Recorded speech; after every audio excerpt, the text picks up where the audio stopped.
Ndi niteka n'umunezero nsubire ngusuhuze nkuhakaze nshuti mukunzi wacu wowe bandanya kumwe natwe ngaha kuri no mbonesha kure imwe rudende igushikiriza amakuru ibiganiro ndetse n'inkuru bigezweho biriko bivugwa irya nino mu gihugu c'u Burundi no hakurya y'imbibe z'igihugu c'u Burundi mu makungu ya kure ndaguhaye kaze ndaguhaye mwiriwe neza cange mwaramutse bivanye naho udukurikira uherereye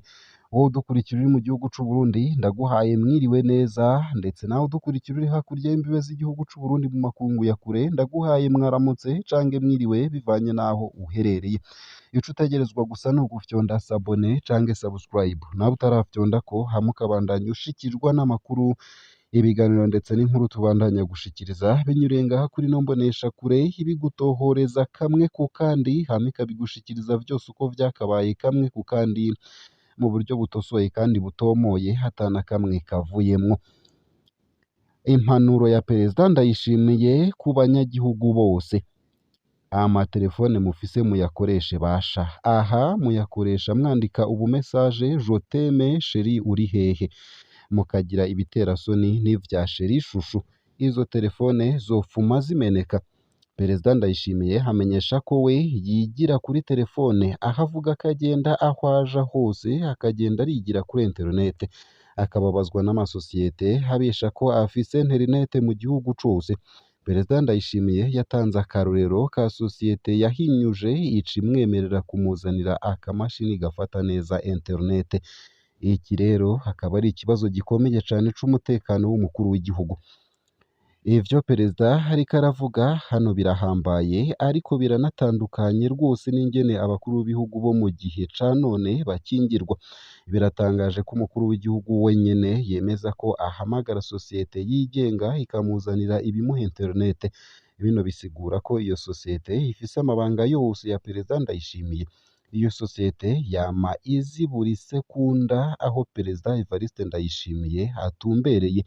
ivyo yandika vyose barabifise muri iyo sosiyete ivyo vyigwa vyose akora muri internet barabifise ivyo aganira n'abantu ari hafi y'iyo telefone barabifise n'ivyo yoba aganira n'umukenyezi wiwe barabifise muri iyo sosiyete mpora ntangara cane iyo mbonye perezida Ndayishimiye atanga inomero ya Rumiteri ngo abari abanyagihugu bamuronderako Rumiteri womenya ko ari ishami rya Vieteri ni sosiyete y'igisirikare ca Vietnam ni ukuvuga ko amabanga yose y'u Burundi uyu munsi hari mu minwe ya Vietnam kubera iki vy'ukuri abatwara Uburundi badashaka guha agaciro Onatere ni ukuvuga sosiyete y'igihugu maze akaba hariho banategurira ingene abategetsi bahana amakuru mu buryo bukingiye mw'isi y'uno munsi utitwararitse umutekano ujanye no guhana amakuru bisa no kugurisha ubwigenge bw'igihugu hariho ibihugu umukuru w'igihugu yokwigenza uko kwa perezida Ndayishimiye yoca ajanwa mu butungane hakagirizwa hute tarahiso ni ukuvuga guhemukira igihugu abahanuzi b'umukuru w'igihugu vy'ukuri bakora iki dufate ko perezida Ndayishimiye yoba atazi ibindi ko ndavuga koko vy'ukuri mu bamwegereye nta n'umwe abizi mu bajejwe umutekano wiwe nta n'umwe azi ko kwigenza gutyo vyotuma anagandagurwa vyoroshe cane boba batinya kumubwira ukuri canga nabo nyene baramuhevye cange ni perezida Ndayishimiye hatumva impanuro ico bikoze ubutunzi bw'inda bwa bamwe mu bategetsi b'u Burundi bwabatumye kugurisha ubwigenge bw'igihugu mu bijanye no gutumatumanako amakuru ino nkuru nkaba nyisomye neza na neza ku rukuta rwa Pacifique ninahazwe nayo mu yandi makuru kandi hatanguye urubanza rw'indongozi za M23 muri Repubulika Iharanira Demokarasi ya Kongo indongozi za Kongo zaratanguye urubanza rw'abasirikare 20 mu ndongozi za M23 muri RDC ariko zitari muri urwo rubanza ubu barongoye ni ukuvuga Colonel Nanga yahoze arongoye umurwi w'igihugu wigenga ujejwe amatora Kinshasa yagiriza urunani Alliance Fleuve Congo M23 kugandagura abanyagihugu guhonyanga agateka kazina muntu n'ibindi ku ruhande rwazo indongozi za M23 zitari muri urwo rubanza ziriyamiriza ivyo zagirizwa zibicishije mu itangazo basaba ahubwo sentare mpuzamakungu gukurikirana zimwe mu ndongozi za Kinshasa kw'iterabwoba bagirira abanyagihugu batekanye Bamwe mu baharanira agateka ka zina muntu babona ko ibiriko biraba ari urubanza rw'inkinamico kuko abagirizwa batari mu rubanza. Mu ntango z'urubanza rwabereye muri sentare nkuru ya gisirikare ya Ndoro i Kinshasa, abategetsi bakomeye nka Constantin Mutamba, umushikiranganji wa Kongo ajejwe ubutungane, bari muri urwo rubanza. Umushikiranganji Mutamba yamenyesheje ko abagirizwa bakurikiranwa ku vyaha vy'intambara, kugandagura abasivile, kwiba, ihonyangwa ry'agateka ka zina muntu, kuko akaba ariko bivugwa n'abari muri urwo rubanza. Badondagura amazina y'abakurikiranwa nka Corneille Nangaa yahoze arongoye umurwi w'igihugu wigenga ujejwe amatora. Umushikiranganji Mutamba yasavye sentare kwaka ubwenegihugu abo bashengejwe kuko bakora idatevye. M23 yaragize ico ishikiriza ibicishije mu itangazo. Ahubwo dusaba umuryango mpuzamakungu gufatira ibihano bikomeye indongozi za Kongo, harimwo umushikiranganji w'ubutungane. Leta ya Kinshasa ifise amanyanga abiri, ububeshi n'iterabwoba mu banyagihugu. Imara umwanya wose iriko irahungabanya abanyagihugu batekanye bamaze kurekurwa na AFC M23.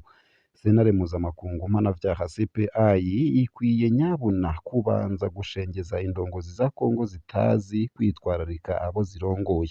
Uko akaba ariko vyandikwa na Lieutenant Colonel Wiringoma, umuvugizi wa gisirikare wa M23.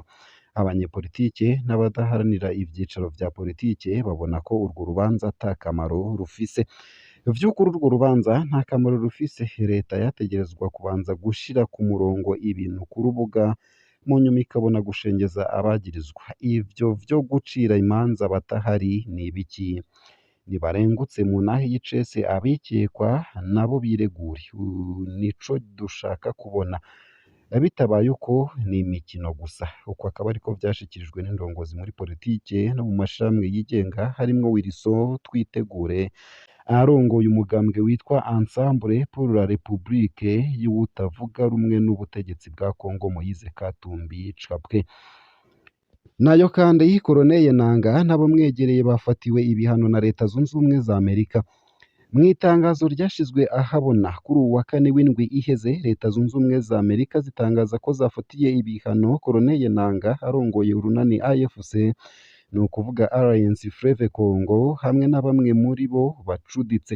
Ico gihugu rutura kw'isi cagiriza urunani rwa Nangaa guhungabanya politike no gukora amabi y'ubwicanyi mu buseruko bwa RDC. Abandi bafatiwe ibihano vya Amerika ni Bertrand Bisimwa, indongozi ya M23, umurwi witwaje ibirwanisho witwa Twirwaneho, ugizwe n'abo mu muryango w'Abanyamurenge ukorera muri Sud Kivu, umurwi ucuditse na AFC. Charles Sematama, icegera c'uwurongoye ibikorwa vya gisirikare muri Twirwaneho. Ubutunzi bwose bw'abo bantu buri muri Etats-Unis burafashwe. Leta Zunze Ubumwe za Amerika zibona ko AFC ribandanya rihungabanya umutekano mu vya politiki, bakanabandanya ubwicanyi n'uruhagarara mu vyo gufasha mu buseruko bwa Kongo. Ni inshuro igira kabiri mu myaka 5 gusa uwahoze ari umukuru w'umurwi wigenga ujejwe amatora muri Kongo hafatirwa ibihano na Amerika. Mu mwaka wa 2019 Washington yari yamuhanye imwagiriza kuja mu bikorwa canke muri politiki ihungabanya inzego muri Repubulika Iharanira Demokarasi ya Kongo. Ivyo bihano vya Amerika bifashwe mu gihe sentare ya gisirikare ya Repubulika Iharanira Demokarasi ya Kongo yuguruye kuri uwa gatatu urubanza rwa Corneille Nangaa n'abamwegereye. Urubanza rubera ku mugwa mukuru wa Kinshasa. Abakurikiranwa ku mabi yakozwe mu ntambara, kuja mu mirwi y'abagumutsi no guhemuka. Muri Kigarama 2023, Corneille Nangaa yari yatanguje ku mugwa mukuru wa Kenya urunani Alliance Fleuve Congo. Ibi vyatumye imigenderanire hagati ya Kenya ndetse na Repubulika Iharanira Demokarasi ya Kongo ihungabana. Bamwe mu batavuga rumwe na leta n'amashirahamwe yigenga baranegura urwo rubanza, bakabona ko ataco rumaze. Amatungo yabo bafatiwe ibihano ari muri Leta Zunze Ubumwe za Amerika yarafashwe, hampande yo kwanyirwa uruhusha rwo kuja ku butaka bwa Amerika. Ngaha akaba ariho nsoreje ano makuru nari naguteguriye, ariko avugwa irya nino mu gihugu c'u Burundi ndetse no hakurya y'imbibe z'igihugu c'u Burundi mu yandi makungu. ico utegerezwa gusa n'iki ni ukumanuka munsi y'ino video hama ugafyona imbere y'ijambo Isange TV haraba handitse ijambo s'abone canke subscribe urafyondako hama uba udushikirije intererano yawe yo kuja turakuronsa amakuru ibiganiro ndetse n'inkuru tubandanya gushikiriza bivugwa irya nino mu gihugu c'u Burundi ndetse no hakurya y'imbibe z'igihugu c'u Burundi mu makungu ya kure ndakwipfurije kubandanya uraruranirwa kubandanya uragira ibihe vyiza ndetse no kubandanya uragira umunsi mwiza no kwibutsa ariko ko ngaha kuri no mbonesha kure tugushikiriza amakuru aba ariko avugwa mu bisata bitandukanye nk'igisata ca politike igisata c'umutekano igisata c'agateka kazina muntu igisata c'ubutunzi